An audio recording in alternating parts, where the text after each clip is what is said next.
Bueno, ahora sí, buenas tardes, doctor Ricardo Terrible. Bueno, muy amable, Viviana. Un placer estar con todos ustedes. Yo tengo muchos años, en la abogacía y muchos también en la arquitectura legal.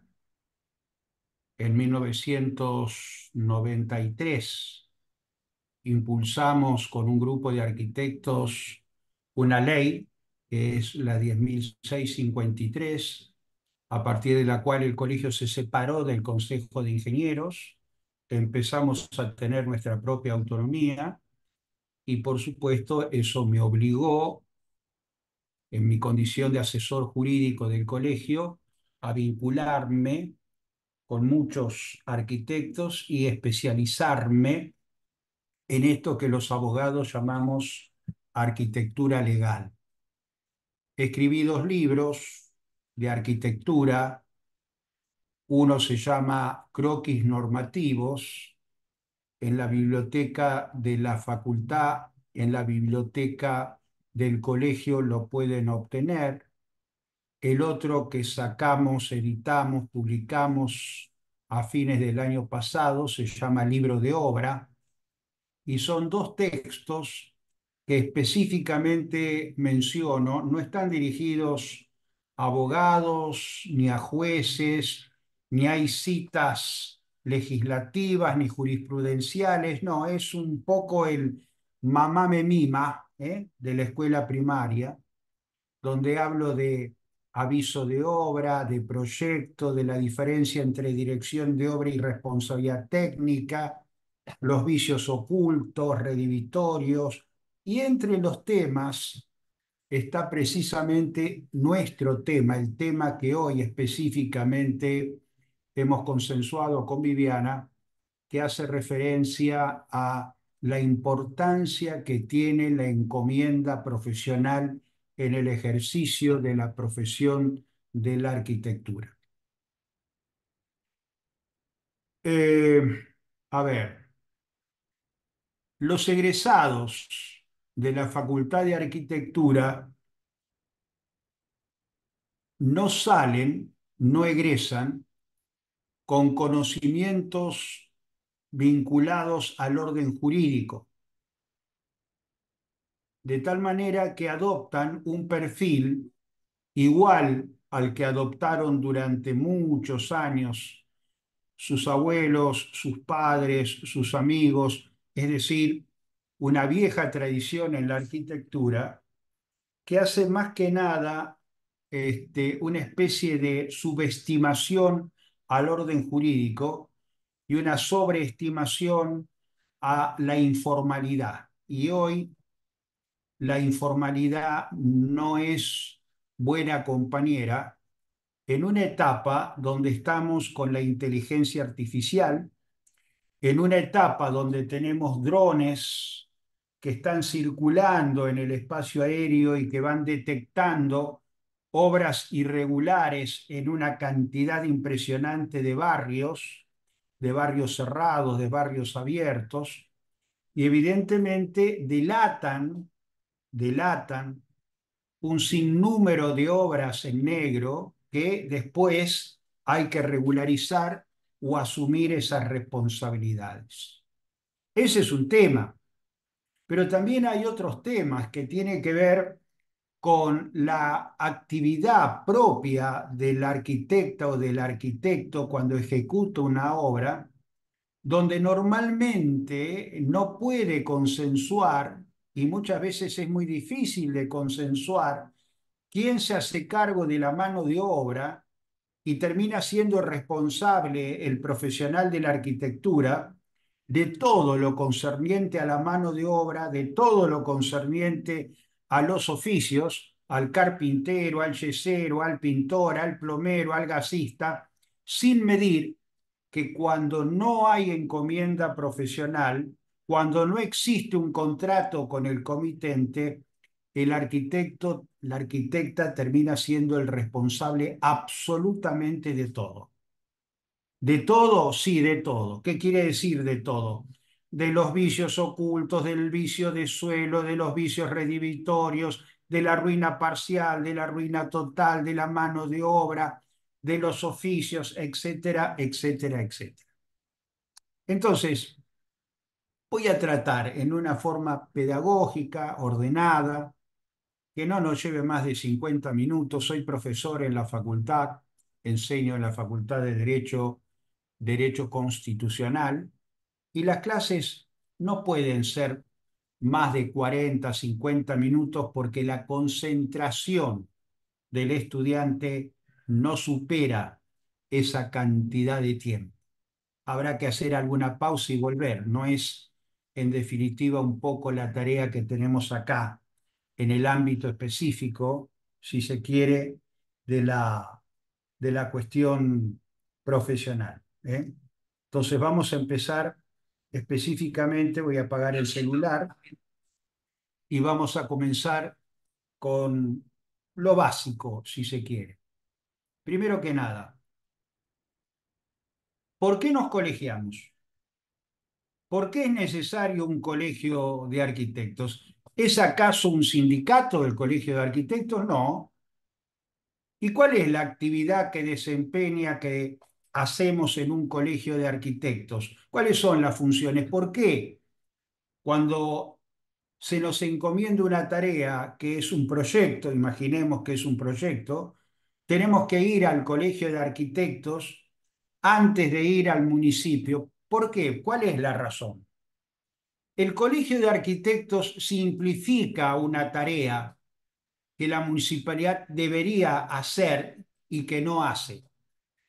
El Colegio de Arquitectos, frente a un proyecto que presentan cualquiera de ustedes, lo primero que hace es: ¿está matriculada? ¿Está matriculado? Sí, ok.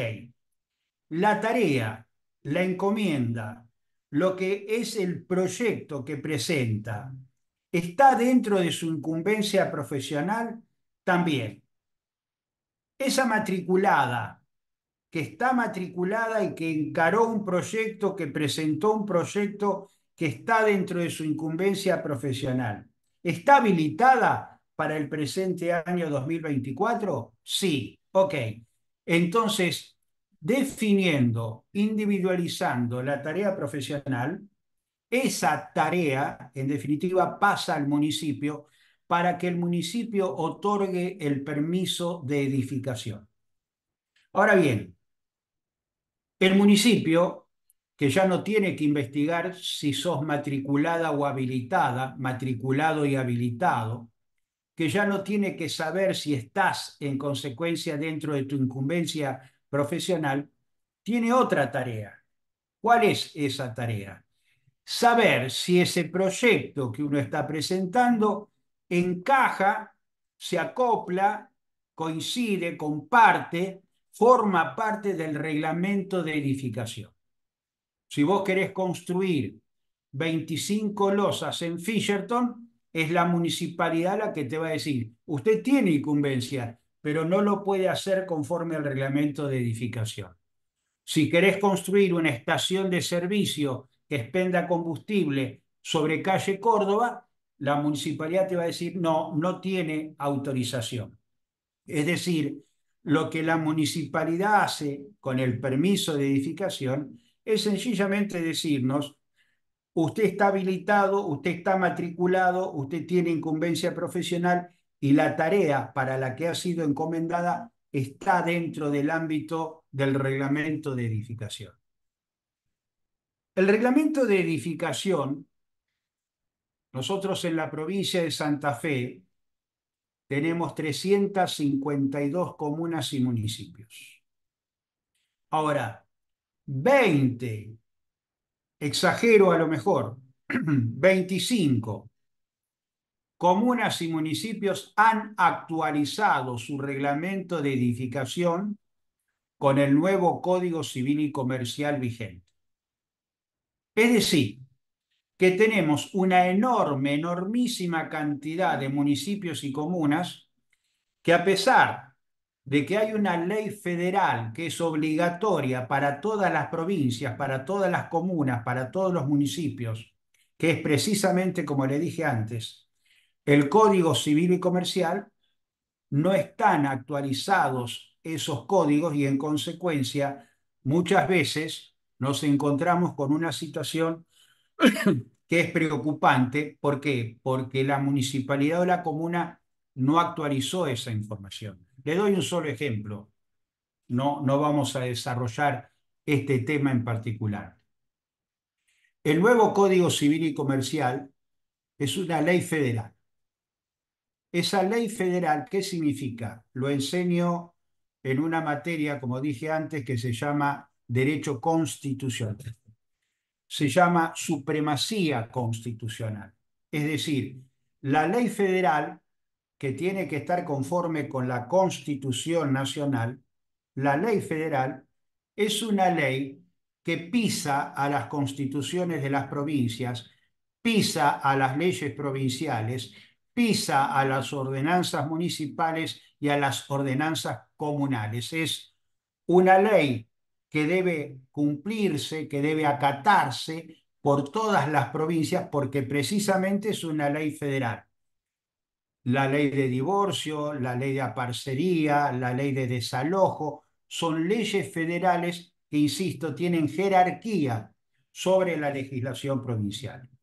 Cuando la ley federal dice que las medianeras tienen que ser estables y aislantes y saca, expulsa de esa frase lo que Vélez Sarsfield en la época de Sarmiento había establecido. Vélez Sarsfield en la época de Sarmiento había dicho que las medianeras debían ser de piedra, estables y aislantes. Ya no son más de piedra, ya no deben ser necesariamente de piedra. Y sin embargo, algunos municipios siguen discutiendo si la medianera puede ser de ladrillo, puede ser de ladrillo hueco o puede ser con algún otro material. Lo que sí debe ser, tiene que ser estable y aislante. Y ustedes me dirán, ¿y eso tiene importancia? Por supuesto que tiene importancia, porque yo que vivo en Fisherton, por ejemplo, se está generando en estos momentos una situación muy controvertida que está dado porque hay mucha gente por cuestiones de seguridad que quiere sacar los cercos verdes.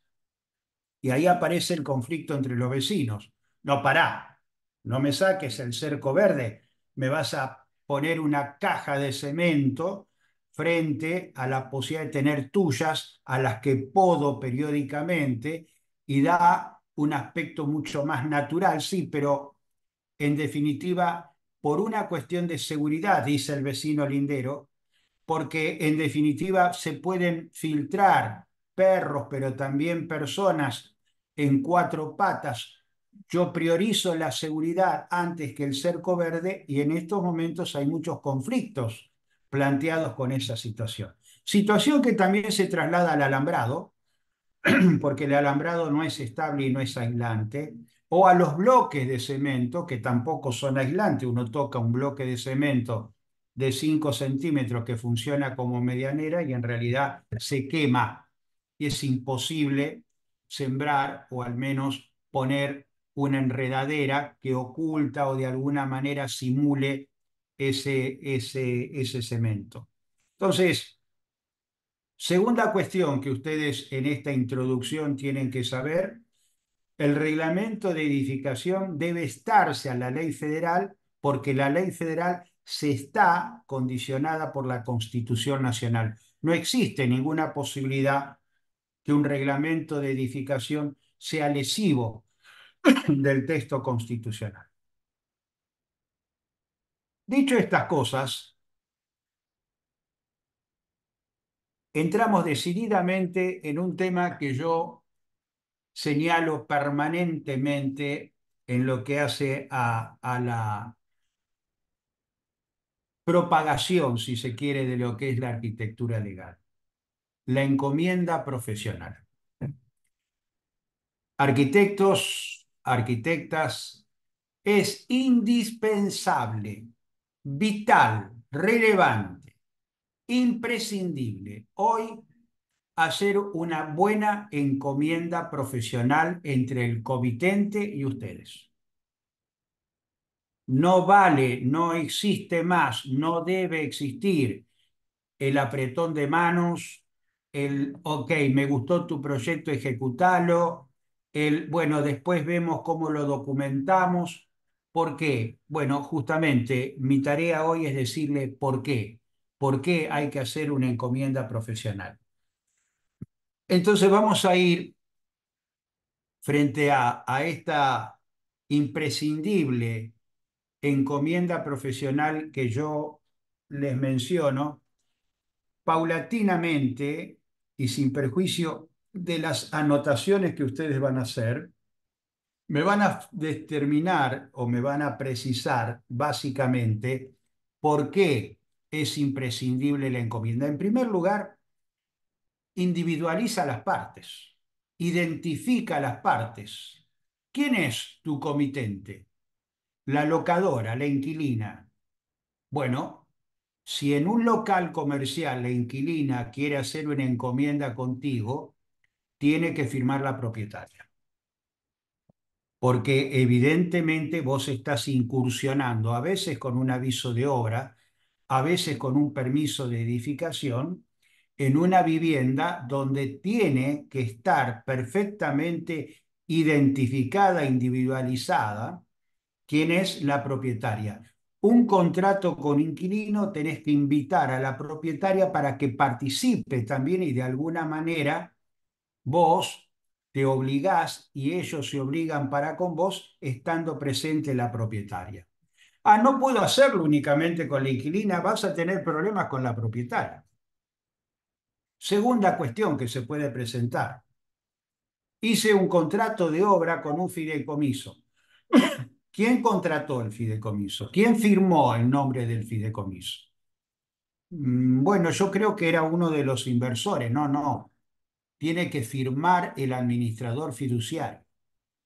No puede firmar otra persona. Si un grupo de 4, 5, 6 inversores le confiaron a un administrador fiduciario precisamente la administración de lo que va a ser el proceso constructivo, el que se obliga frente al arquitecto o arquitecta es el administrador fiduciario. Si hay un condominio, en ese condominio hay que saber específicamente dónde está el contrato de condominio, qué dice el contrato de condominio, quién es el administrador del condominio, quién está habilitado para contratar conmigo, soy el arquitecto, una tarea profesional. Es muy importante, vuelvo a decirles, que individualicen al comitente, porque si no lo individualizan correctamente, el día de mañana no van a tener acción contra un tercero que apareció, firmó, pero no se obligó con nada. Entonces, en una encomienda profesional, lo primero que ustedes tienen que hacer es individualizar al comitente. En un fideicomiso será el administrador fiduciario, en un consorcio será el administrador del consorcio con facultades para obligarse y en consecuencia contratarlos, en un divorcio que no está en definitiva agotado, terminado, etcétera, y la propiedad es del marido y de la esposa, de ambos cónyuges, son los dos cónyuges los que le tienen que confiar esa tarea profesional, porque cada uno tiene la mitad de esos terrenos. Entonces, primer punto, insisto, la individualización de las partes involucradas. ¿Quiénes son y cómo van a hacer esa encomienda? Ya individualizaron. Imaginemos que es una obra privada donde el propietario y la propietaria, el matrimonio, les encomienda específicamente una tarea de proyecto y dirección de obra. Imaginemos esa situación. Entonces, van a tratar de individualizar específicamente ahora cuál es la tarea profesional. La tarea profesional va a ser proyecto, sí, bien. Entonces, ustedes van a tener que definir, primero que nada, en qué va a consistir el proyecto, sobre qué van a hacer el proyecto, la ubicación del terreno, las dimensiones del terreno, las limitaciones que pueda tener eventual hipotéticamente el terreno en función del código de edificación de ese lugar o esa comuna. Es muy común, por ejemplo, que hoy en un barrio cerrado ustedes tengan una tipificación normativa de una especie de reglamento dentro del barrio cerrado, donde, por ejemplo, las construcciones tienen que tener determinadas características y evidentemente eso condiciona, habida cuenta que todo proyecto, aparte de tener determinadas dimensiones, tiene que tener características parecidas en materia de diseño y eso tiene que ser aprobado por esa comisión interna independientemente del municipio que tenga jurisdicción en ese barrio cerrado. Podría darse la alternativa, y de hecho se da, de que ustedes en una conversación que han mantenido y siguen manteniendo con los comitentes, empiecen con anteproyectos. Hice un anteproyecto, lo mandé, me contestó que no le gustó, que a lo mejor sería importante agregar una galería. Elaboro otro anteproyecto, incorporé la galería, me dicen que a lo mejor sería más conveniente en los dormitorios reducir y ampliar los espacios del comedor o del living. Y cada uno de esos anteproyectos, ustedes normalmente los subestiman de tal forma, y hablo desde la experiencia que me da 50 años trabajando con arquitectos, el hecho de que no cobran los anteproyectos. Y a veces nos encontramos con comitentes difíciles, complicados, complejos, rigurosos, obsesivos, y no son uno, ni dos, ni tres, son a veces hasta cuatro y cinco anteproyectos antes que me digan, sí, este es el que me gustó. Es importante que ustedes señalen en las conversaciones previas con el comitente, o los comitentes, o las comitentes, el hecho pues, enfáticamente de decir, bueno, yo puedo, estoy en condiciones de hacerte anteproyectos, lo que sí quiero decirte que estos anteproyectos no los cobro o estos anteproyectos no voy a cobrar el primero, pero sí voy a cobrar el segundo y el tercero, o el proyecto a partir del tercero, si llegáramos a esa instancia, lo voy a empezar a cobrar porque son horas determinadas que tengo que estar precisamente modificando aquel proyecto original que en algún momento imaginé. Entonces, la tarea profesional. El proyecto en sí, ¿por qué no establecen plazo para presentar el proyecto? La encomienda tiene que determinar la tarea, imaginemos, es el proyecto. ¿En qué plazo vas a hacer el proyecto? Bueno, 60 días, ok, 60 días. Vos te obligás a entregar el proyecto en un periodo de tiempo, van a ser 60 o 90 o 120 días. Perfecto. Pero plantealo, ¿cuánto vas a cobrar de honorarios? Tenés que establecer los honorarios. Los honorarios están desregulados.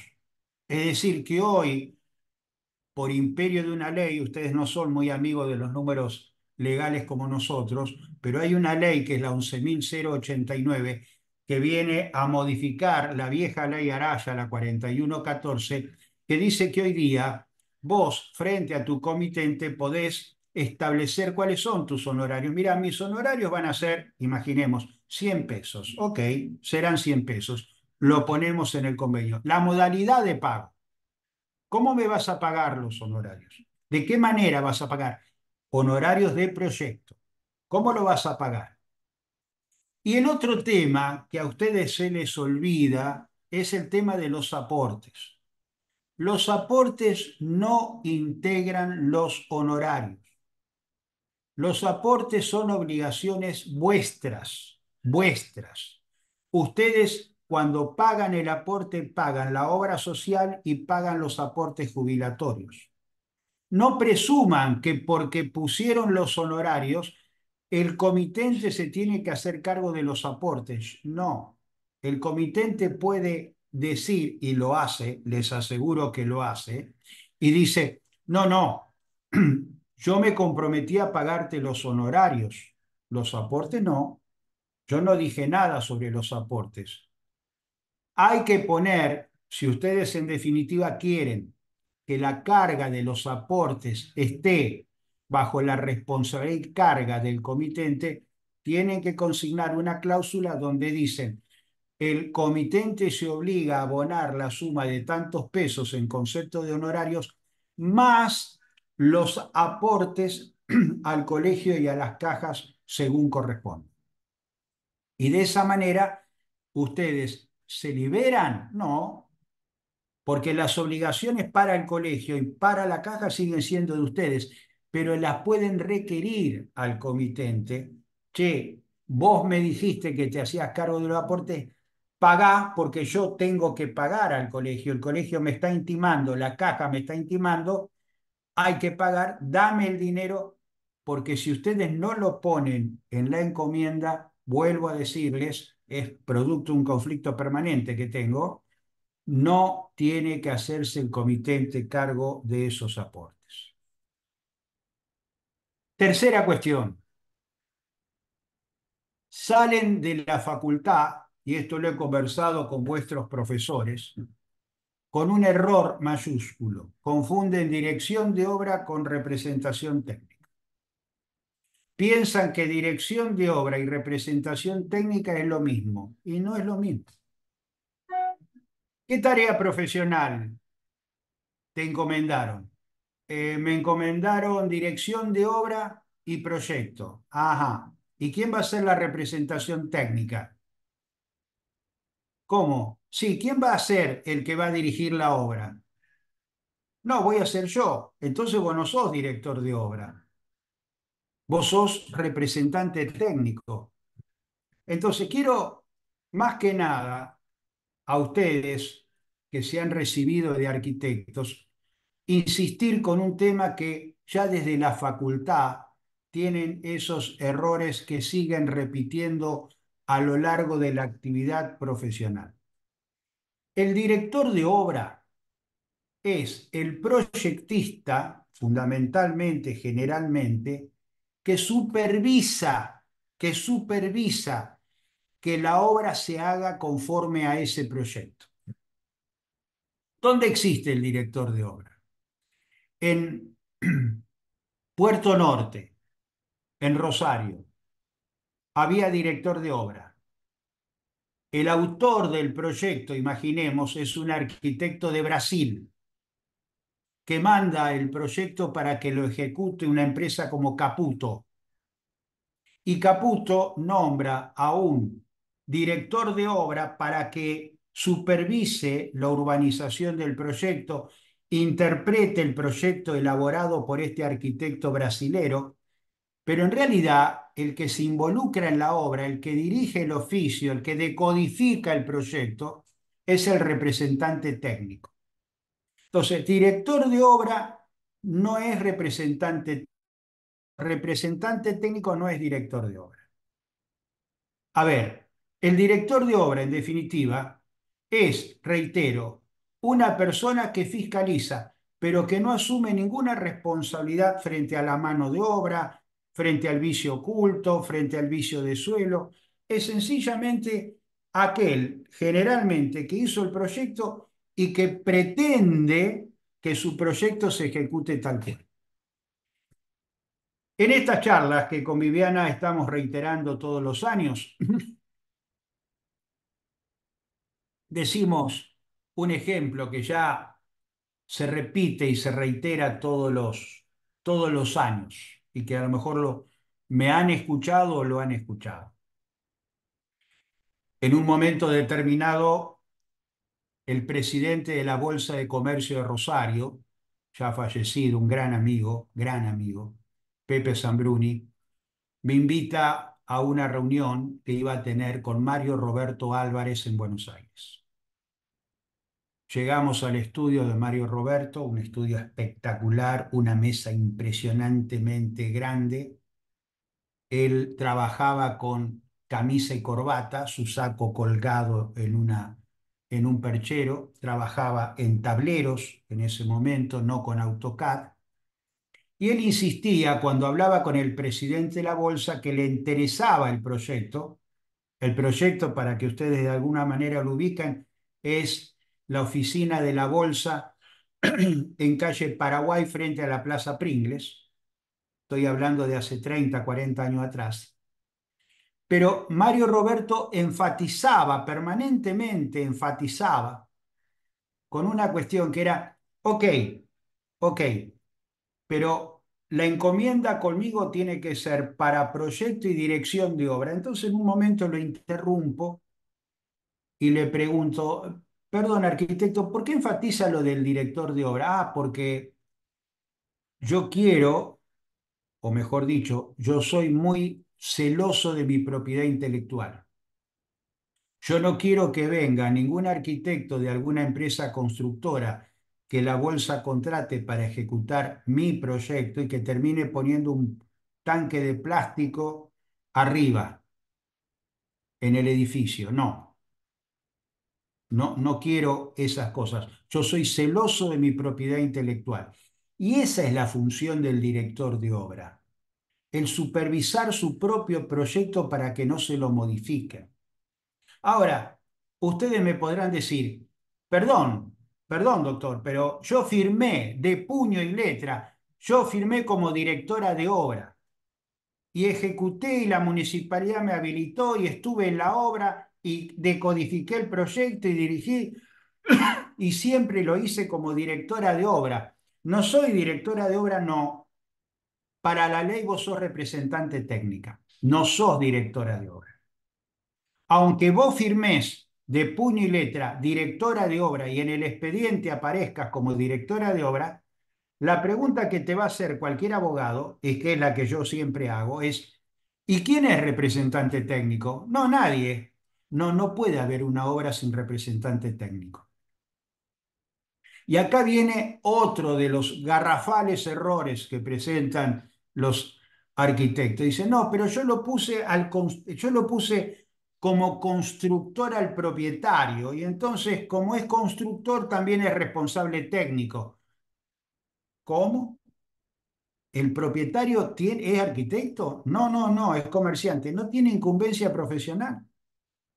Es como si ustedes quisieran firmar un escrito judicial como abogados. No son abogados. Yo no puedo firmar un escrito, perdón, un proyecto como arquitecto. No soy arquitecto. ¿Soy propietario? Sí, soy propietario. Ahora, ¿puedo firmar como conductor técnico? No, soy abogado. Entonces, estas cosas que la facultad no nos prepara, y ignoro la razón por la cual reiteran y reiteran y reiteran un tema que está suficientemente claro para todos. Ustedes en la encomienda profesional también van a definir, ¿son directores de obra? Ok, hay que nombrar un representante técnico. No, soy representante técnico. Ok, entonces van a suscribir la encomienda como representante técnico. ¿La obra va a ser llave en mano o va a ser con administración a cargo del comitente?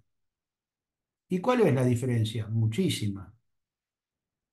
Si yo hago un contrato con alguno de ustedes, profesionales de la arquitectura, llave en mano, yo me comprometo a pagarles periódicamente una suma de dinero y ustedes se obligan a entregarme dentro de un plazo, imaginemos un año, una vivienda de 150 metros cuadrados de acuerdo a un diseño que me mostraron y aprobé, pago y yo lo que recibo es la propiedad terminada. Llave en mano significa que ustedes se obligan a entregarme un inmueble terminado, finiquitado.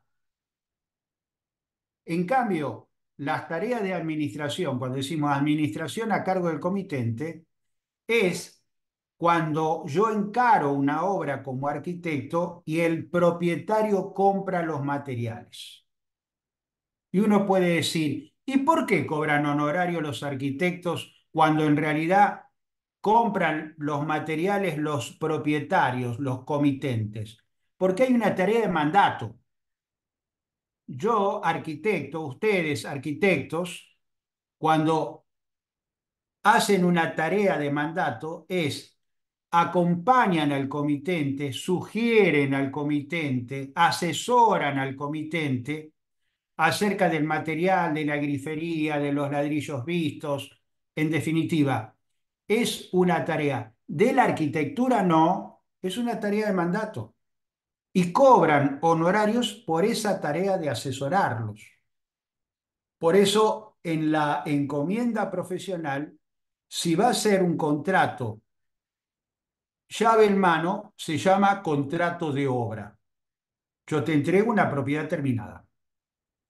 Si es un contrato con administración a cargo del comitente, entonces ya no me obligo a entregarte una obra terminada. Lo que me obligo, en definitiva, es a poner toda mi capacidad, toda mi idoneidad, todos mis antecedentes, todos mis diseños en pos de darte lo que efectivamente hemos contratado.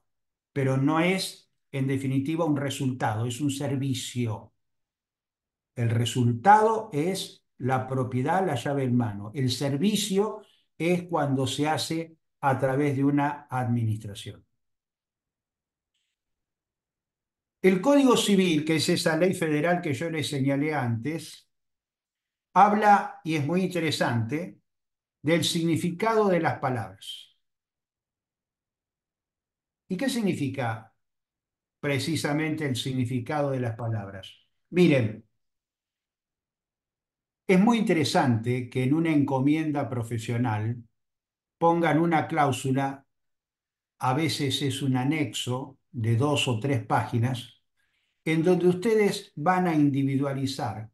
Cuando digo anteproyecto, quiero decir tal cosa. Cuando digo proyecto, quiero decir tal otra. Cuando digo dirección de obra, digo tal cosa. Cuando digo representación técnica, tal cosa. Es decir, van en un anexo complementario a la encomienda, y esto se hace en muchos contratos importantes. Ustedes en algún momento cuando hagan, o a lo mejor ya hicieron una obra importante, va a haber un anexo donde van a poner el significado de las palabras. Específicamente, cada término que ustedes utilizan, cómo y de qué manera debe ser interpretado. A ver, cuando digo suspensión de obra, ¿quiero decir paralización? No, no necesariamente. Van a establecer en consecuencia el significado de las palabras. Entonces, es importante que la encomienda individualice al comitente, individualice la tarea profesional, individualice el significado de las palabras, determine quién es el comitente, distinguir entre contrato de obra y contrato de servicio, saber cuándo estamos en un anteproyecto, en un proyecto, en una dirección de obra, en una representación técnica, en una administración. Y aparecen cosas muy interesantes que yo, afortunadamente, producto de la experiencia y de este feedback que se da permanentemente con ustedes, me sirvieron profesionalmente para enriquecerme del conocimiento. Yo, si no hubiera sido abogado, hubiera sido arquitecto. Bueno, soy abogado de arquitectos, de alguna manera es un buen complemento. En mis épocas de estudiante estudié con 3 estudiantes de arquitectura. Vivíamos 4 en un departamento de Camp Iberca ahí en Boulevard Oroño, y los 3 compañeros míos que veníamos como compañeros del secundario de mi ciudad natal, Pergamino, nosotros teníamos en definitiva una relación en donde yo estudiaba abogacía y ciencias políticas y mis compañeros y amigos estudiaban arquitectura. Un día tenían entrega. Oh, y Dios, lo que era la entrega. Era una cosa tremenda. No dormían a la noche y era una situación realmente de mucha coexistencia, diría, pacífica entre mis compañeros y yo, porque ellos trabajaban de noche en el tablero, llenaban la casa de humo los ceniceros estaban abarrotados. Yo no fumé, no fumo, no sé fumar, en definitiva, no fumé nunca. Así que en ese entorno, yo tenía que dormirme con una espica, una radio, a todo volumen, porque ellos estudiaban, y dibujaban con la, música todas las noches. Y cuando yo me levantaba a la mañana, tenía que abrir las grandes ventanas, empezar a un desodorante, limpiar los residuos de la goma, del tablero, recoger todos los cigarrillos y tirarlos. Bueno, era una coexistencia, muy interesante. Y el día de la entrega, tenían que presentar en una materia que se llamaba, creo que Historia de la Arquitectura o Historia de la Cultura en esa época, y tenía que hacer una monografía sobre el Art Deco, sobre el Art Nouveau y sobre el racionalismo alemán. Y a mí, que me encantan esas cosas, la hice y aprobaron. Entonces yo digo que tengo aprobada una materia de arquitectura. Este, en esa experiencia y en ese conocimiento recíproco que tuve ya de estudiantes, hoy específicamente les digo, insisto, la necesidad de definir en una encomienda profesional algunos aspectos importantes y elaborar, producto de ese feedback que les mencioné antes, cosas como la siguiente. Yo armé en lo que es el libro de obra y posteriormente en el croquis normativo, que son los dos libros que escribí sobre arquitectura, dos herramientas que son muy interesantes para que ustedes la empiecen a utilizar. Una es el libro de obra electrónico, el libro de obra electrónico. El libro de obra, en mi generación, era un libro que se tenía en la obra, un cuaderno que se eh, forraba para evitar la suciedad propia de una obra en construcción, se foliaba del 1 al 100, al 120, según las páginas que tuviera ese cuaderno, y en ese libro se incorporaban todas las comunicaciones que el capataz le hacía al arquitecto, que el arquitecto le hacía al proveedor de materiales, que el comitente le hacía a uno o a otro. Pero ¿cuál era el problema de ese libro de obra? Se ajaba, se ensuciaba, se manchaba, se perdía, se mojaba, en definitiva, se rompían las hojas, se generaba por el uso y el abuso de llevar. ¿A quién se lo dejamos? Se lo dejamos al capataz, hoy no vino, se lo dejo al arquitecto, viene 3 veces por semana. ¿Cómo hacemos? Entonces me apareció la idea a partir de agosto del 2015 con el nuevo Código Civil y Comercial, donde dicen que es plena prueba, escuchen bien, es plena prueba el correo electrónico, es plena prueba el correo electrónico, armar, inventar el libro de obra electrónico. ¿Y en qué consiste el libro de obra electrónico? Yo soy vuestro comitente, ustedes son mis arquitectos, y todas las comunicaciones que vamos a tener a partir del precontrato o del preproyecto, todas las comunicaciones que vamos a tener con el capataz, todas las comunicaciones que vamos a tener con el proveedor de materiales, todas las comunicaciones que vamos a tener con los oficios dentro del ámbito de la obra en construcción que estamos ejecutando, la vamos a colocar y cada uno de nosotros en un buzón. Vamos a llamar a ese buzón propiedad de calle Maipú y vamos a meter en ese buzón cada vez que tengamos esos contactos y esas comunicaciones, de tal manera que vamos a tener en ese buzón del correo electrónico que se llama Maipú todos, absolutamente todas las comunicaciones que como consecuencia de la propiedad de calle Maipú hemos centralizado, hemos concentrado. Y eso es fantástico, ¿por qué? Porque lo tenemos en definitiva en nuestra computadora. Cada uno de los involucrados en la obra, sea el albañil, sea el capataz, sea el contratista, sea el oficio, están obligados en este negocio del correo para poder almacenar esa información y tener un correo electrónico donde aparecen cosas muy interesantes. Usted me dirá, ¿y de qué puede servir aparte de la comunicación? Y yo doy otro ejemplo también que repito. Cuando viene el propietario y les dice, mirá, está muy lindo el ladrillo que me dijiste, el ladrillo visto que me dijiste que había que comprar en ese horno de Álvarez, pero ¿sabés qué? Conseguí en Funes un ladrillo que está bien, ¿no? No tiene las características del que me mencionaste antes, pero es mucho más barato. Y yo no tengo presupuesto para comprar el ladrillo que me estás pidiendo.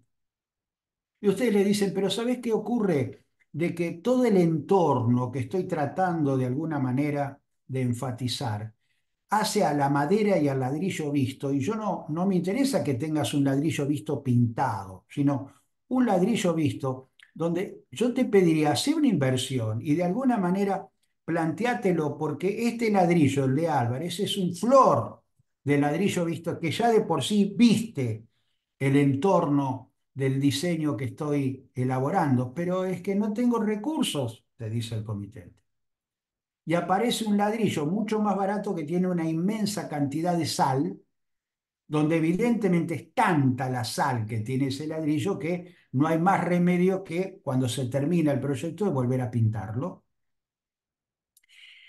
Si el día de mañana te quieren hacer responsable a vos por esa mala calidad del material, y de hecho te lo pueden hacer porque hay una responsabilidad por el vicio en la calidad del material utilizado, uno tiene el argumento, uno tiene el mecanismo de defensa de poder decir, no, no, a ver, yo planteé tal situación y en realidad fue el comitente el que me dijo tal cosa. Y acá está el correo electrónico donde precisamente tuvimos el intercambio epistolar, donde él insistió y en definitiva me dijo, no, voy a comprar esto porque económicamente no puedo comprar el otro.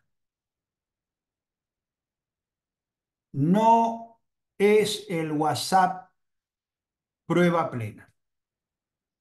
Ustedes están no acostumbrados, recontra acostumbrados al WhatsApp. No es plena prueba.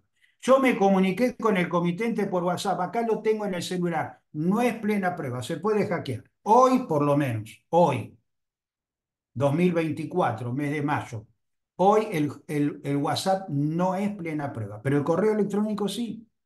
Expresamente lo consigna el código a tal efecto. Entonces, piensen en la posibilidad de incorporar en esa encomienda la obligación de incorporar, valga la redundancia, el correo electrónico. ¿Y cómo se hace? Bueno, ahora lo que se estila en los contratos que yo elaboro para muchos de vuestros colegas son en una cláusula no solamente poner como domicilio profesional al domicilio legal, sino que el arquitecto se presenta y declara válido su domicilio profesional y su domicilio electrónico.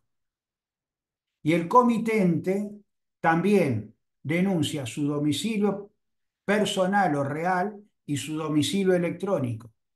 Y cada uno de los oficios y cada uno de los constructores y cada uno de los que se involucran en la obra denuncian su domicilio físico y su domicilio electrónico y se obligan a intercambiar toda la comunicación, no por WhatsApp, sino por correo electrónico. Y ahí ustedes tienen un factor importante. Pero yo dije que había dos elementos, no uno, dos elementos. El otro es el manual de mantenimiento. ¿Qué es el manual de mantenimiento? Bueno, alguna vez salía de una concesionaria con un auto nuevo, me llamó el vendedor rápido, doctor, doctor, doctor, se olvida el manual de mantenimiento. Si usted cumple con el manual de mantenimiento, nosotros nos hacemos responsables del service durante 10.000, 15.000 kilómetros. Y ahí me apareció la idea de decir, che, ¿y por qué no hacemos algo parecido en los contratos, en las encomiendas profesionales, que cuando el arquitecto entrega la obra, entrega junto con el certificado, che, firmame que recibiste la obra, simultáneamente recibe la entrega que le estoy haciendo, el arquitecto le entrega al comitente un manual de mantenimiento en donde dice palabras más, palabras menos en ese manual de mantenimiento,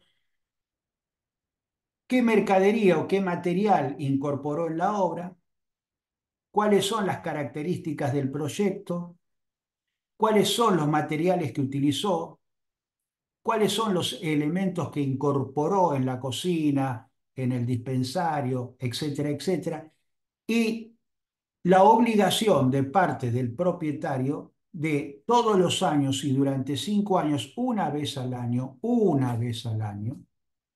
te llame para que vos supervises cómo se está comportando la obra, cómo se comportan las aberturas de madera, cómo se estacionan, de qué manera en definitiva se comporta la impermeabilización de las medianeras.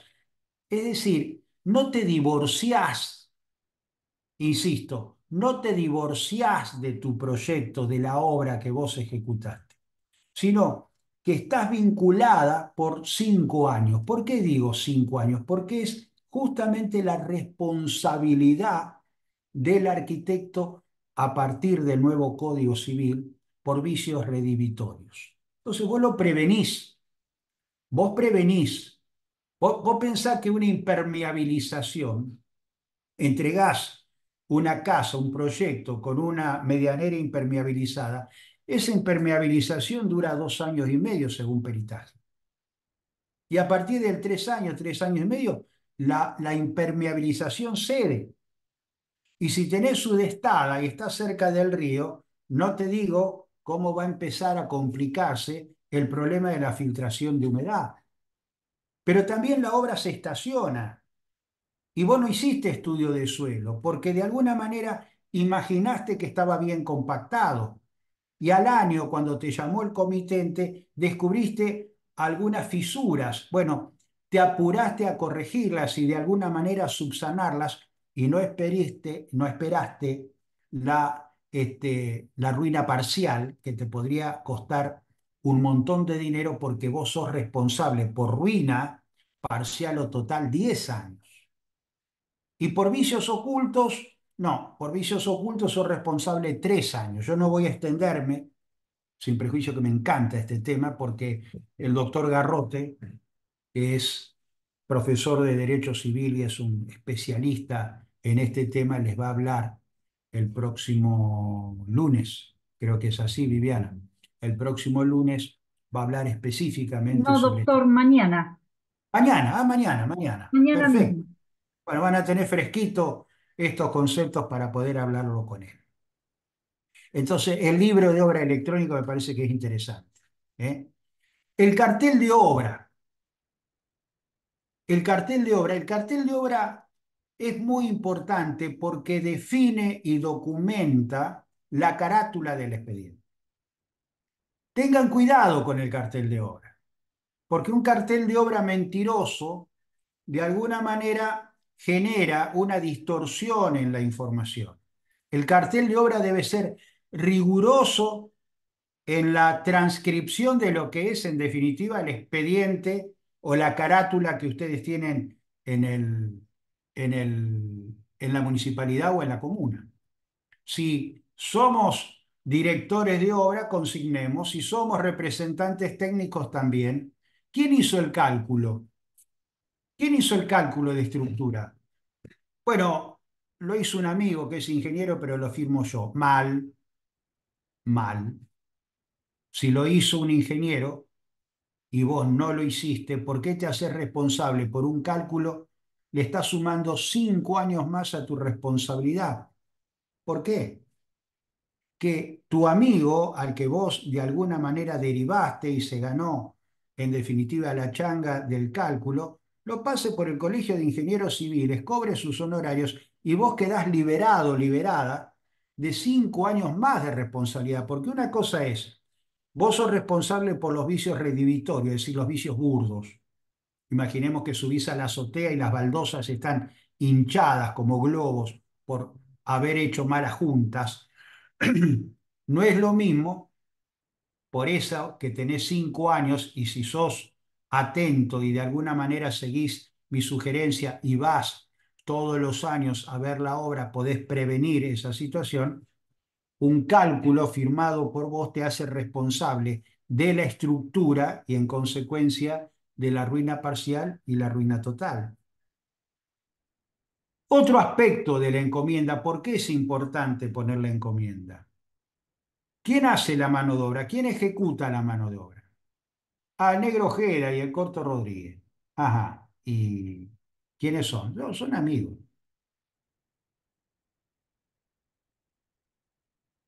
¿Y esos amigos vos haces encomienda con ellos? No, yo al Negro Ojeda lo conozco desde hace tantísimo tiempo. No existe más esa posibilidad. Hoy la UOCRA está permanentemente controlando esa situación. Hay un mecanismo que previene la evasión de todo tipo laboral. Hay una ley que se va a debatir mañana en el Senado donde precisamente persigue esta cuestión. Hay algunas cosas en esa ley interesantes desde el punto de vista laboral porque habilita, cosa que antes no se habilitaba, la posibilidad que vos tengas 5 personas trabajando contigo como una manera también de hacer una pequeña empresa sin necesidad de hacer aportes ni conformar una SRL ni una sociedad anónima. Pero es muy importante en una encomienda deslindar y en consecuencia endosar al comitente la responsabilidad que contrate la mano de obra. Vos querés ejecutar la obra, yo te hago el proyecto, yo te controlo la obra ahora.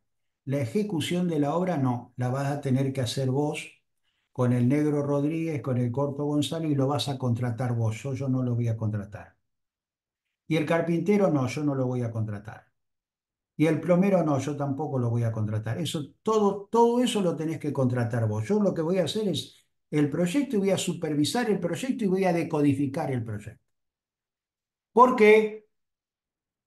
Porque hay una frase espectacular, maravillosa, que vale la pena tenerla en vuestro estudio con luces que se apagan y se prendan, luces de neón, que es, creo, lo que encierra todo esto que estamos hablando, que hay una frase, decía, en el Código Civil y Comercial, como ley federal, pisa toda la legislación que está por debajo de la ley federal, que dice que ustedes, arquitectos y arquitectas, son responsables de todo, absolutamente de todo, salvo, maravilloso, salvo, excepto que prueben la imputación ajena. Salvo que prueben la imputación ajena. ¿Y qué es la imputación ajena? Yo le pido a la arquitecta, a ver, Erika Simonovich, ¿qué te parece? Te pido que me hagas un proyecto de biblioteca. Y Erika me hace un proyecto de biblioteca precioso. Quiero tener una biblioteca enorme que ocupe toda la pared, Erika, y que de alguna manera colocar ahí un sillón, mi lámpara de pie y leer, cosa que me encanta hacer todo el tiempo, pero tener una buena biblioteca. Y Erika me hace la biblioteca, el diseño de la biblioteca. Y cuando yo le digo, ¿vos te encargás? Erika me dice, no, no, yo le hice el diseño. Ahora, usted busque el carpintero, hay un micrófono que está funcionando. Acabo de silenciarlo. Bien, busque en definitiva al carpintero y déselo al carpintero para que haga el diseño. El carpintero elabora la biblioteca, Erika, se coloca en mi propiedad, estoy contentísimo con tu diseño y con la construcción de la biblioteca, y cuando empiezo a colocar mis libros, al poco tiempo se empiezan a arquear las paredes de esa biblioteca porque la madera está mal estacionada. Yo te llamo a vos y te hago responsable y vos me decís, no, no, imputación ajena. Yo no soy responsable. El responsable es el carpintero. Yo hice el diseño. Yo soy responsable por el diseño. Eso que yo estoy explicándolo con un ejemplo tan simple como es una biblioteca, bueno, trasládenlo, si ustedes quieren, a esta cuestión vinculada a la imputación ajena. No voy a hacer el cálculo de estructura y si hay ruina parcial, la responsabilidad es del ingeniero. No voy a hacer la pintura de la casa, la va a contratar el comitente. Si hay un problema de impermeabilización y empieza a descascararse la pintura, es un problema en definitiva del comitente con el pintor, con el plomero, con el carpintero. La imputación ajena. Ustedes háganse la idea que en estos momentos, en el ejercicio de la profesión de la arquitectura, más que nunca es necesario la encomienda profesional para que ustedes en consecuencia ejecuten con toda esa enorme, enorme creatividad que tienen y realmente pasen un buen momento creativo con el proyecto que hace, por otra parte, a toda la incumbencia y a toda la vocación que tienen por la arquitectura. Eh, termino, termino con algunos instrumentos imprescindibles en el proceso constructivo. Imaginarán que yo estoy tratando de sintetizar en 50 minutos, llevamos 8 y 5. ¿Cuánto llevamos, Viviana? Aproximadamente una hora. Habremos Bueno, comenzado 19:05, sí, a las 7:05. ok. Entonces, son muchos años de profesor en la universidad y la concentración son 50 minutos, ¿eh? Y ya es un momento en donde estará habilitada la posibilidad de las preguntas que ustedes me quieran hacer, pero creo y quiero terminar con lo siguiente. Los instrumentos imprescindibles en el proceso constructivo. La encomienda. Si después de lo que dije no les quedó claro, ya no sé de qué manera poder explicarle la importancia, la relevancia que tiene una encomienda. Si ustedes no firman una encomienda, ustedes son responsables de todo, de todo. Y hoy una obra, responder por una obra es mucha, mucha, mucha, mucha plata. ¿Mm? Cualquier obra. Segundo, van a iniciar la obra, hagan 4 renglones. Acta de inicio de obra. La obra nunca la empiezan cuando firman el contrato. ¿Por qué? Porque cuando ustedes firman el contrato, tienen que ir al colegio, luego tienen que ir a la municipalidad, tienen que pedir el permiso de edificación. Se dilató 2 meses el permiso de edificación y para ustedes que pusieron un año la ejecución de la obra, ya se morfaron, ya se comieron, ya se evaporaron 2 meses. No. En la encomienda lo que tienen que decir es que el plazo que han fijado en la encomienda se comienza a contar a partir del acta de inicio de obra. En el momento que ustedes van y se instalan en la obra y empiezan, imaginemos, con los estudios de suelo, en ese momento entonces hacen un acta de 4 renglones. En el día de la fecha, en mi condición de comitente, y en mi condición de arquitecta o arquitecto, permiso de edificación número tal de la vivienda ubicada en tal lugar, hacemos saber que hemos iniciado la ejecución de la obra conforme al contrato suscrito en tal fecha. Punto. Otro instrumento. Finalizaron la obra.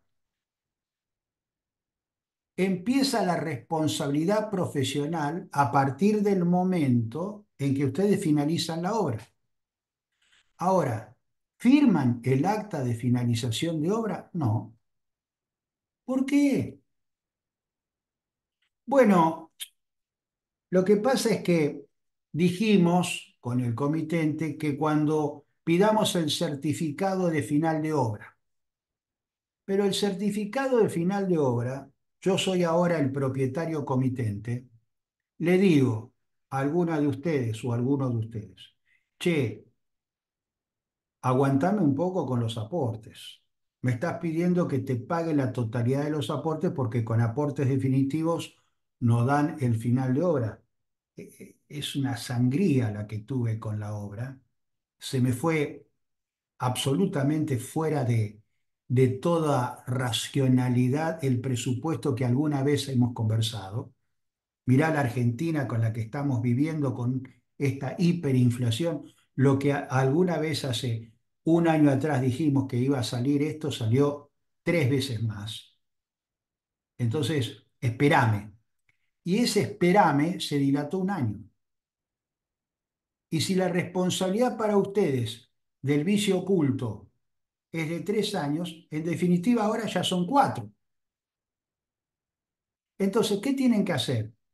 Sencillamente, cuando ustedes entregan la obra, sin perjuicio que haya final de obra o no, entregaron la obra, empezó a vivir el comitente. El comitente les dijo, escuchame una cosa, Blas, haceme la gauchada, déjame entrar en la obra, porque ¿sabés qué?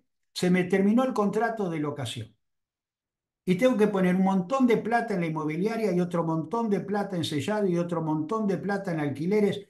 A ver, todo eso prefiero ponerlo en la propiedad nueva. Déjame entrar. Y Blas lo deja entrar porque es un buen tipo. Lo deja entrar.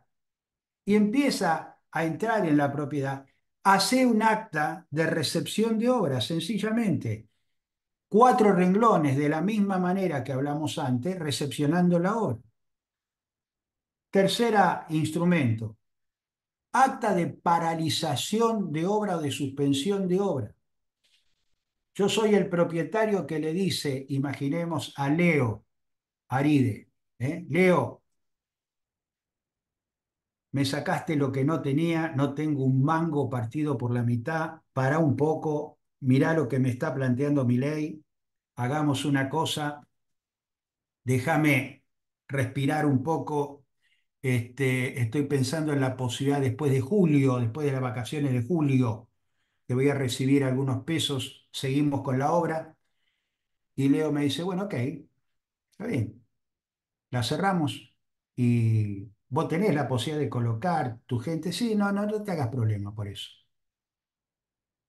Y Leo se va, nos damos la mano, cerramos la obra y aparecieron 4 chicos vecinos del barrio jugando a la escondida y qué cosa maravillosa que es para un pibe entrar en una obra en construcción y esconderse y se mata. ¿Quién es responsable? El arquitecto. ¿Por qué?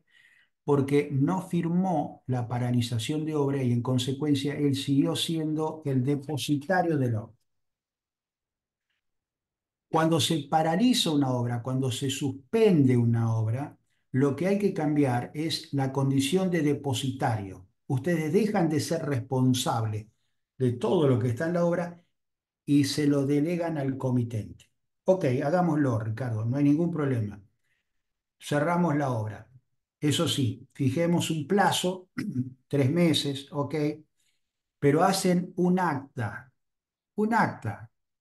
No son 4 renglones, serán, imaginemos, una carilla, pero en la que van a decir concretamente que en un día determinado, de común acuerdo, deciden la paralización de la obra por problemas económicos del comitente, asumiendo el comitente, la condición de depositario de la obra. Y ya está, se terminó la responsabilidad. Fíjese qué fácil que es todo eso. En suma, y como síntesis de todo esto, podemos hablar muchísimo más. Pero lo importante es que ustedes tengan presente la necesidad de hacer encomiendas profesionales.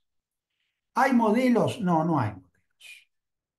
Hubo en algún momento modelos que en realidad tenían un vicio. ¿Cuál? El hecho de que no podía somatizar o en cierta manera, diríamos, a adherir a cada uno de los matices que se encerraba en una obra. Cada obra tiene una característica particular, cada comitente es diferente a otro, cada profesional de la arquitectura es más o menos riguroso, cada albañil, cada capataz, cada oficio tiene su psicología. Entonces, era imposible. El colegio, en definitiva, dejó de elaborar esos modelos porque realmente el modelo no puede contener todos los matices que una vivienda o un proyecto o una encomienda particularmente tiene.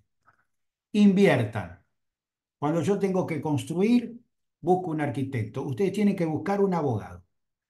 ¿Por qué? Porque el abogado de alguna manera le va a servir para eso. Entonces yo siempre lo que les digo a todos los arquitectos, che, si vas a cobrar 100 pesos, cobra 102 pesos y con esos 2 pesos contratá al abogado que más te guste, al que vos quieras y que te haga un contrato. Y estás tranquilo que ese contrato contiene todos estos matices que se pueden cerrar. Estoy abierto, Viviana, por supuesto, a cualquier inquietud que Bien. pueda presentar, ¿eh? Muchísimas gracias, doctor, porque realmente todo lo que ha comentado tiene que ver con todas las situaciones que vivimos permanentemente los arquitectos. También decirles que estamos ultimando fechas, pero es muy probable que en junio tengamos un curso de arquitectura legal, donde se va a tomar estos temas quizás un poquito más en profundidad. Pero se van a enterar por las páginas y las redes. Este, bueno, aquí hay una pregunta en el chat. Si como representante técnico ejecuto obra de acuerdo a un detalle constructivo diseñado por el proyectista y director de obra, y ese detalle no resuelve correctamente la obra, ¿quién es el responsable? Ahora el Código Civil me habilita a que yo pueda corregir ese defecto.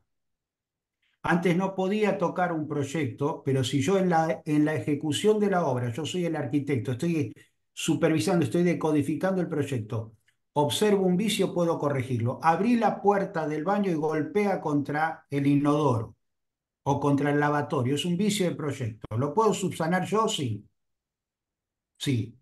Entonces, hoy existe esa posibilidad. Ahora, cuando estamos hablando de vicios de más envergadura, que en definitiva afectan un porcentaje importante de la obra, y tengo que demoler, ahí ya la diferencia está en quién fue el autor del proyecto o fue el autor de la ejecución el que va a responder. Lo importante es poder deslindar esa responsabilidad.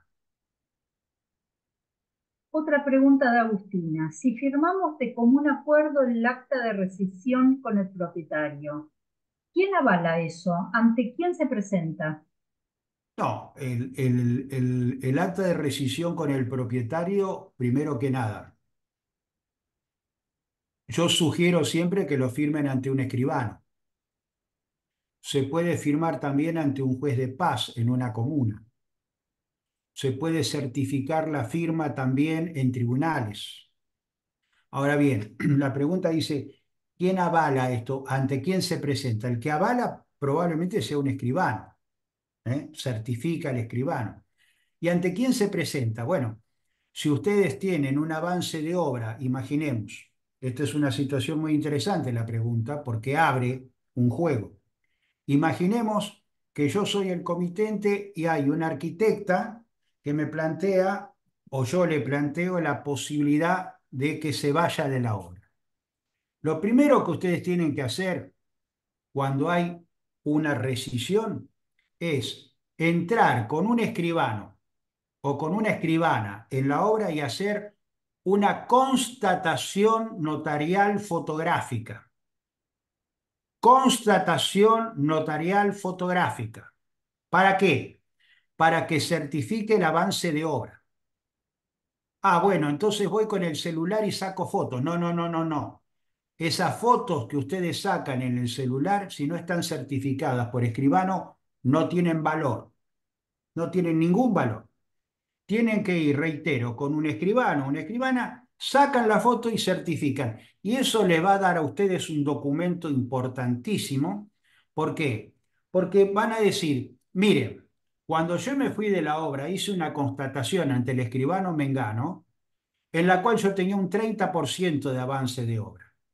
Es decir, que cuando ingresó el nuevo profesional, el nuevo profesional ejecutó el 70% restante. Cuando yo me fui, no había aberturas.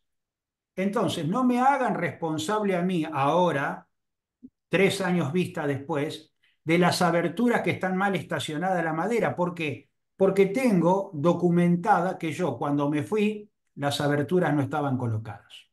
Esto es muy importante cuando se rescinde una obra. Lo primero que tienen que hacer cuando rescinden una obra con el comitente es documentar el avance de obra. Perfecto. Ana aquí pregunta, cuando un cliente hace un proyecto sin arquitecto y luego se hace una regularización y uno asume la tarea de relevamiento técnico, ¿quién es el responsable de algún vicio oculto que puede aparecer? Nadie, nadie porque la regularización de obra, lo que hace el arquitecto o la arquitecta cuando regulariza una obra es sencillamente una constatación. Constata, no es responsable ni del vicio oculto, ni de los vicios redivitorios, ni el vicio de suelo. Ella o él constata, eso se llama regularización. La regularización se da cuando una obra, y es muy común en comunas, en municipios, en zonas alejadas del centro, donde no hay supervisión de inspectores, es una obra que se empezó a hacer con el Negro Ojeda, el Corto Rodríguez, el Petizo González, el comitente de alguna manera iba acercando semanalmente los recibos húsares, iba suscribiendo la constancia de la mano de obra, iba comprando materiales, y en un momento se da cuenta de que tiene que regularizar la obra porque quiere vender y no puede vender si no tiene el final de obra. Y ahí es cuando aparece la desesperación del comitente. Bueno, a todo esto, ¿lo llaman a ustedes para que regularicen la obra? ¿Se meten en este tema? Sí, porque la regularización, insisto, es constatar la obra, la ejecución, los metros cuadrados, etcétera, pero ustedes no tienen ningún tipo de responsabilidad por ningún vicio. Muy claro. Jimena pregunta, en el caso de las actas, ¿deben certificarse las firmas de las partes? ¿La fecha en la que se firmó también? A ver, no se hace por una cuestión económica. El escribano, cada certificación de firma, no sé cuánto estará ahora, pero póngale que esté 30, 40.000 pesos. Entonces muchas veces el comitente dice, no, pará, no, hagamos una cosa, lo firmamos. ¿Vale? Sí, vale, vale, esas firmas vale. ¿Eh? Vale en tanto y en cuanto ustedes tengan la certeza que lo firmó delante de ustedes, porque cuando dice, se la llevo a mi papá para que lo firme y vos no sabés si lo firmó el papá, a lo mejor no lo firmó y el día de mañana la desconoce a la firma y una pericial dice, no, no la firmó. Pero si hay una relación de acercamiento y de comprensión, sí, a veces no es necesaria la certificación. Aquí otra consulta de Nicolás. Volviendo al ejemplo de la biblioteca, donde el comitente contrata la mano de obra. Si soy yo quien realizo el proyecto y diseño, ¿no debería detallar materiales y la madera a utilizar? En ese caso, si luego, ahí justo se me ocurrió por otra pregunta. En ese caso, si luego esta madera pandea por no resistir la carga, ¿sigue siendo responsable el carpintero y yo no? Bueno, si yo consigno una madera dura y esa madera está mal estacionada, es imputación ajena.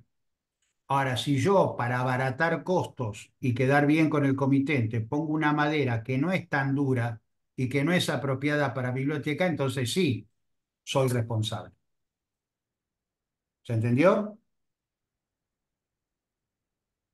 Por mí sí, no sé, Nicolás, si quedó claro. Bueno, cualquier cosa va a... Sí, perfecto, gracias Ricardo. Gabriela pregunta, dijo que no había modelos de encomienda de obra, pero podemos tomar como ejemplo los modelos de encomienda que se encuentran en su libro Manual de Arquitectura, croquis de normativas. Hay unos en la página 56. Si encierra, globaliza y en cierta manera contiene a los planteos que ustedes están suscribiendo, sí.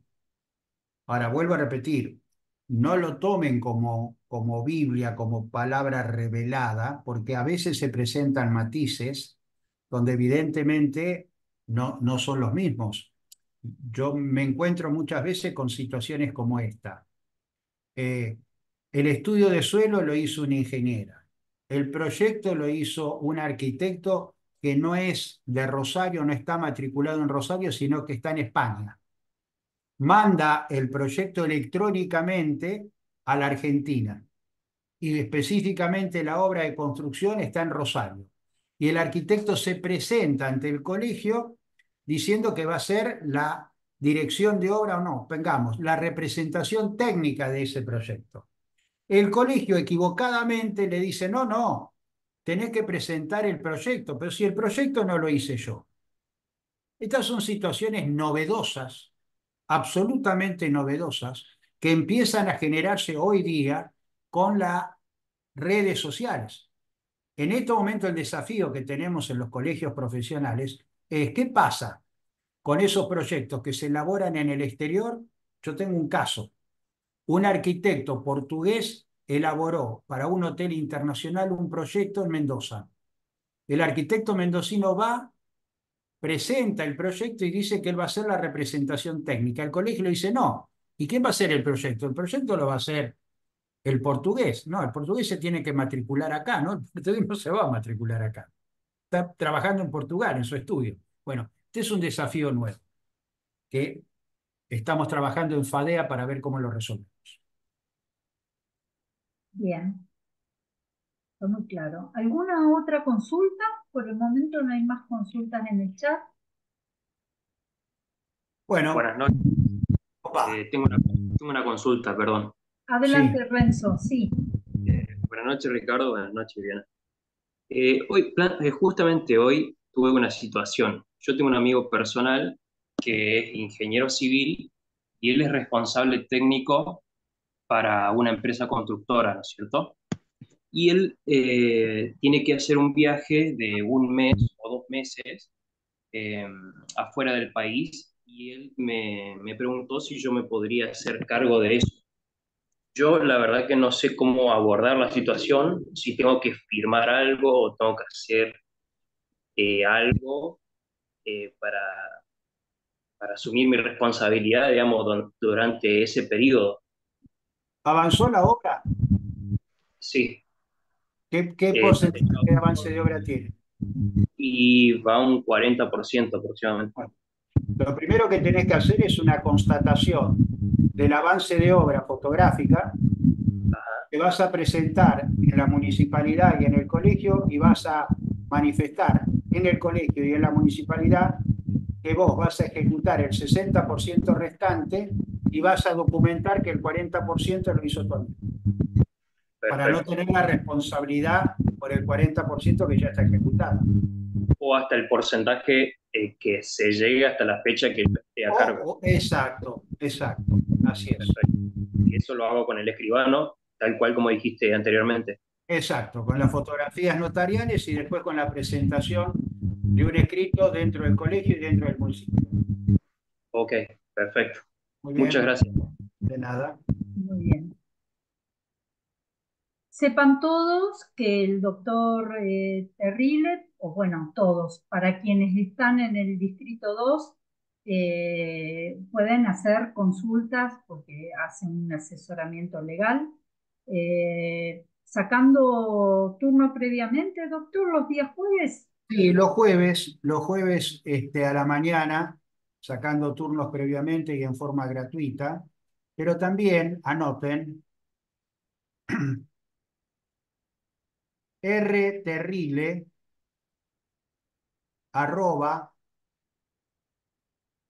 M-E, M de mamá, E de Eduardo, .com. rterrile@me.com. Los jueves a la mañana atiendo consultas presenciales entre las 9 y las 12 aproximadamente, después tengo clase, y por correo contesto a cualquier hora, en cualquier momento, no tengo ningún tipo de problemas, así que desde ya todas las consultas que me quieran hacer, en la medida que no sean muy extensas y que en definitiva no se agote con un correo, háganlo, ¿eh? Muy Sírvanse. bien, doctor. Yo le agradezco muchísimo e insisto con todos los matriculados que es necesario que tengamos en cuenta todo el asesoramiento legal porque estamos llenos de problemas en cada decisión que tomamos en obra. Y bueno, tener esta cobertura y que nos la da el colegio es muy importante. Bueno, Muy bien, aquí hay gracias a muchísimas todas y a todos. muestras de agradecimiento, doctor. No, por Muchas favor. gracias. Buenas noches. A todos los espero mañana. Continuamos con el tema legal y con el doctor Garrot. Chau, hasta mañana.